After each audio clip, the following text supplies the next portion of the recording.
সামনে ইতিমধ্যেই সেই ছবি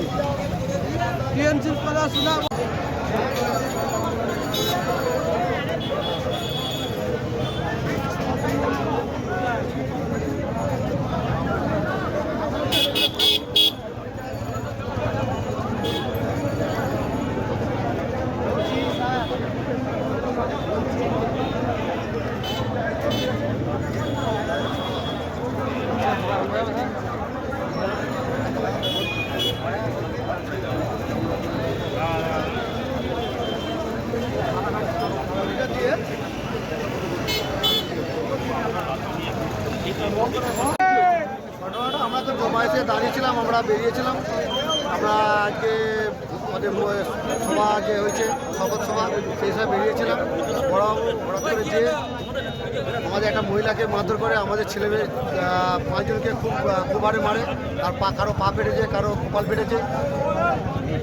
এটা আর কিছু সিভিক পুলিশকে নিয়ে যে মারধর করেছে, সেই দিন আমার দাবি, সেই মারধর কেন করবে আমাদের ছেলে কর্মীদের উপরে, তাই সেই দাবিতে আমরা এখানে আপনারা পুরোপুরি বড়বাবু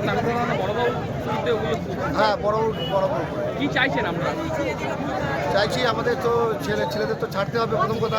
আমাদের 6 জনকে ধরে নিয়ে আছে, আর ছাড়তে তো হবেই। আর বড়বাবু এটা কেন তৃণমূলে এখন দালালি করছে কেন? কি নাম কি নাম কি নাম কি নাম আমার? আমি আমার নাম হচ্ছে লক্ষ্মীকান্ত মল্লিক, আমি টাউন ভাইস প্রেসিডেন্ট। সন্ধু বলছি ঘটনাটা কি হয়েছে? দেখুন, আমরা মর্মাহত। হ্যাঁ, আমাদের সরকারের প্রথম দিনে তারকেশ্বরের পুণ্যভূমিতে, তারকনাথের ভূমিতে রক্তাক্তের ঘটনা ঘটেছে। তা আবার ওসি সাহেব আক্রান্ত হয়েছেন। এটা আমরা মর্মাহত, দুঃখিত। এই ঘটনায় প্রথম নয়, এর আগেও আমাদের একজন কর্মীকে জানেন মেরে, এমন মেরেছে, স্পাইনাল কর্ডে মেরেছে। 5 নম্বর মণ্ডলের ব্যক্তি, তাকে আমি এসএসকেএমে নিজে ভর্তি করেছি। আপনারা জানেন আমি এসএসকেএমেই ছিলাম। এসএসকেএমে তার অপারেশন চলছে, ব্লাডের প্রবলেম ছিল, সেটা আমি দেখছিলাম। তা করতে করতে আমার কাছে ফোন আসে যে এরকম একটা ঘটনা ঘটেছে। আমি সঙ্গে সঙ্গে ছুটে আসি। আমি অফিসারদের সঙ্গে এতক্ষণ মিটিং করলাম। মিটিং করে আমি যেটুকু জানতে পারলাম যে এই ঘটনা, তিনি মুভ করছিলেন, একটা জায়গা থেকে একটা জায়গায় আসছিলেন। সেই সময় একটা জায়গা আটকানো হয়, তারপর তার উপর ইটপাটকেল ছোড়ে। আমি জানতে চাইলাম কে মেরেছে। নাম কিন্তু তারা বলতে পারছেন না। তারা বলছেন আমরা জানি না কোনো জায়গা থেকে মারা হয়েছে। এটা খুব অন্যায়, এবং আমি বারবার বলছি এই ঘটনা কন্টিনিউ হয়ে যাবে যদি এই এলাকার সন্ত্রাসবাদীরা, যদি এই এলাকার গুন্ডারা থেকে যায়। আপনি ইলেকশন চলাকালীন, আপনারা নিজেরা সাংবাদিকরা জানেন, আমি নিজে জানি যে এলাকার যারা সন্ত্রাস চালায়, যারা গুন্ডামি করে, তাদের মধ্যে একজনও গ্রেপ্তার হয়নি, সিঙ্গেল ওয়ান। আমার উপর 5বার আক্রমণ হয়েছে, তার বদলে তার সেই ঘটনার প্রেক্ষিতে যারা গ্রেপ্তার হয়েছে তারা সঙ্গে সঙ্গে পরের দিন বেল পেয়ে গেছে। আমাদের প্রশ্নচিহ্ন ছিল, কমিশনের আন্ডারে পুলিশ ছিল, তার আগে চটিতে পুলিশ ছিল। আজকে সরকার পরিবর্তন হয়েছে, কিন্তু সেই প্রথম দিনেই যে নোংরামিটা করেছে, আপনি ভাবতে পারবেন, ধরুন আপনার কাছে একটা চকলেট ছিল, সেই চকলেটটা অন্যজনের কাছে চলে গেল।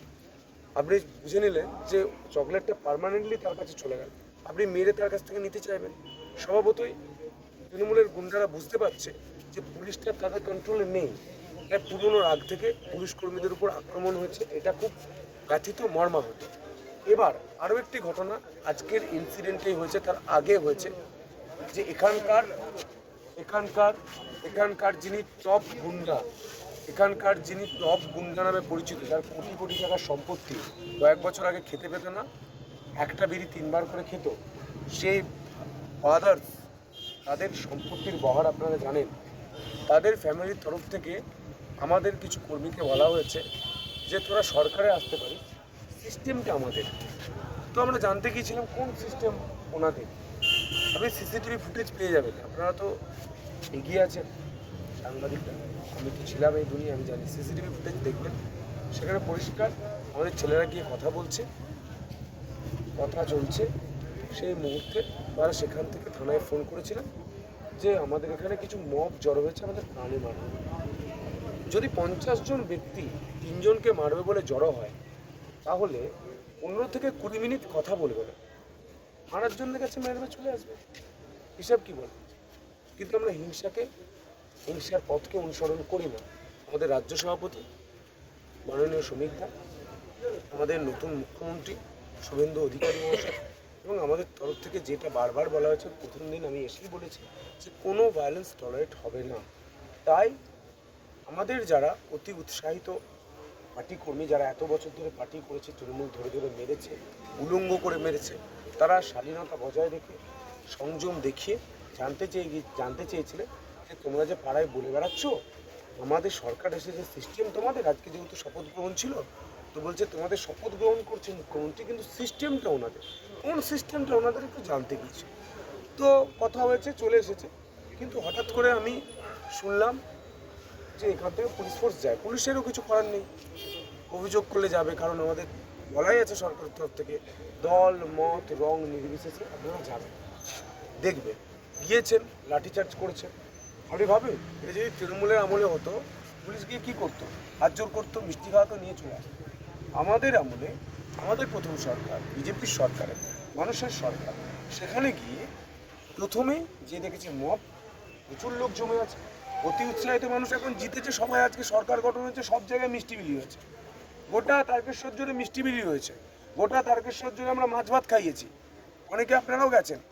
তো অতি উৎসাহিত হয়ে লাড্ডু বিলি করতে গিয়েছিল, মিষ্টি দিতে গিয়েছিল, সেখানে 4-5টা কথা হয়েছে যে কী সিস্টেম আছে তোমাদের একটু বলো। মারতে কেউ যায়নি, মারতে গেলে 40টা ছেলে 15-20 মিনিট ধরে মারার জন্য অপেক্ষা করে, আপনাদের বোধ বুদ্ধি কী হয়? তো সেখানে পুলিশ লাঠিচার্জ করে। তবে পুলিশের উপর কোনো ক্ষোভ নেই, কিন্তু আমার দুঃখ আছে যে আপনারা গিয়ে কথা বলতে পারতেন যে ভাই তোমরা কেন এসেছো, একটা গুন্ডার বাড়ির সামনে এসেছো কেন, এটা জিজ্ঞাসা করতে পারতো। তো জিজ্ঞাসা না করে ওনারা লাঠিচার্জ করেছেন, সেটা নিয়ে আমাদের দুঃখ ছিল। ওনাদের ওখান থেকে আমাদের 1-2 জনকে গাড়িতেও তোলা হয়, নিয়েও আসা হয়েছে 3 জনকে। তো আমি তাদের সঙ্গে কথা বললাম, তাদের দুঃখ শুনলাম, লাঠিচার্জে তাদের লেগেছে, তাদের ট্রিটমেন্টের ব্যবস্থা করলাম এবং ওসি সাহেবের কী ঘটনা ঘটেছে এটা জানার চেষ্টা করলাম।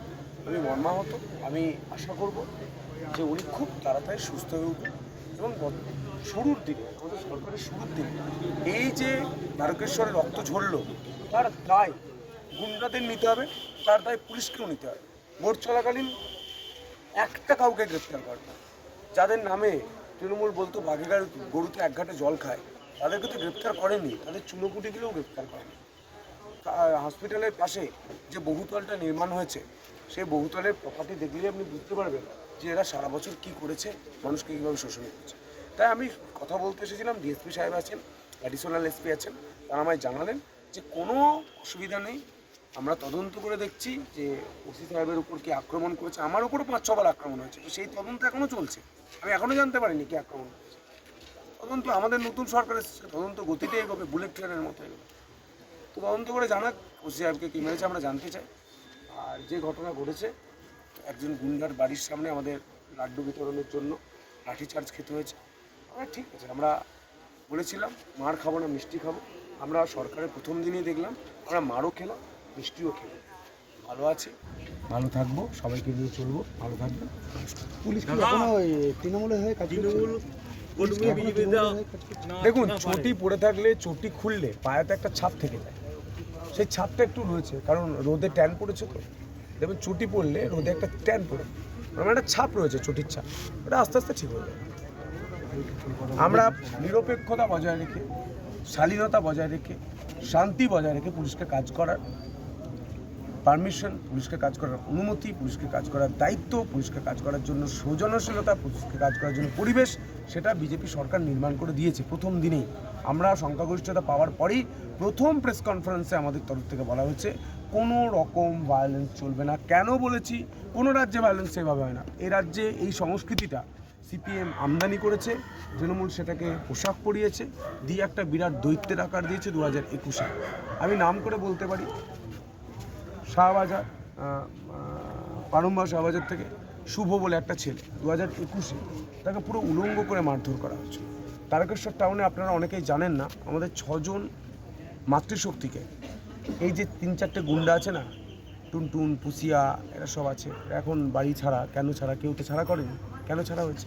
তার কারণই অন্যতম যে ওনারা 6 থেকে 7 জন মাতৃশক্তিকে ওনারা প্রতিদিন অত্যাচার করেছেন সন্দেশখালীর মতো। এই ঘটনা তদন্ত হবে, এই ঘটনা ফাইল খুলছে, এই ঘটনা অভিযোগ হচ্ছে, ছাড়া কেউ পাবেন না। এটা শুরু। তবে আমি আবারও বলছি, এখানে প্রচুর গুন্ডা রয়ে গেছে অলিতে গলিতে। আমার ডিপ ক্লিনিং অর্থাৎ স্যানিটাইজ করার সময় চলে এসেছে। তারকেশ্বর ট্রিটমেন্ট কোন স্টাইলে হবে? আমি এক কথায় বলে চলে গেলাম, যোগী স্টাইলের ট্রিটমেন্ট হবে। যারা গুন্ডা